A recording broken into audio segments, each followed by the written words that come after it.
সকালে উঠে আমি একাই লুডোস রান্না করলাম। আমি একাই কিভাবে লুডোস রান্না করলাম সম্পূর্ণ ভিডিওটা দেখলে বুঝবে। হ্যালো গাইস, আশা করি সবাই ভালো আছে, আমিও ভালো আছি। আর আজকে সকালে উঠে হলো লুডোসটা আগে বার করলাম, কারণ সবাই দেখতেছি ঘুমাইতেছে আর সকাল 6টা বাজে উঠছি। তারপর আমি এখন কি করব, তারপর একটা লুডোস রান্না করলাম আর দেখলাম লুডোস আছে। তারপরে হলো একটা বয়ম থেকে লুডোসটা বার করে নিতেছিলাম আর লুডোসটা বার হইতেছিল না।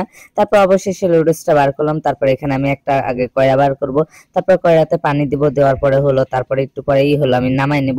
আর এখানে আমি চুলা ধরাইতেছিলাম কিন্তু চুলা ধরাইতে পারতেছিলাম না। তারপর অবশেষে চুলা ধরাইলাম, তারপর একটা ডিম সিদ্ধ দিলাম। তারপর এখানে আমি লুডোসটা আগে বার করে নিলাম। এখন পেঁয়াজ মরিচ কাটতে হবে। তারপরে গরম পানির মধ্যে লুডোসটা দিয়ে দেবো আর দিয়ে আমি এখন পেঁয়াজ মরিচ কেটে নিলাম। তারপরে এখন হলো আমি নামাই নিলাম লুডোস গুলো। তারপর পেঁয়াজ মরিচ গুলো কাটা হয়ে গেল। তারপর আগে আমি যে একটা ডিম বার করলাম আর ডিমটা বার করার পর এখন ডিমটা নিয়ে আসবো আর নিয়ে এসে আমি হলো ডিমটা আগে ভাজবো, তারপর লুডোস রান্না করব। তারপর এখানে আমি হলো পেঁয়াজটা পুরাই ফেলাইছি, তারপর আমি ডিমটা দিয়ে দিলাম লুডোসের উপরে। তারপরে হলো এখানে আমি লুডোস গুলো সুন্দর করে লাইরা নিতেছি। তারপরে হলো এখানে আমি ডিমটা সিদ্ধ করতেছিলাম, যেটা ওইটা আমি ডিমটা ছিলতেছিলাম। আর যারা এখন আমার পেজটা ফলো দাও না, প্লিজ আমার পেজটা একটু ফলো দিয়ে দাও আর লাইক কমেন্ট শেয়ার করো।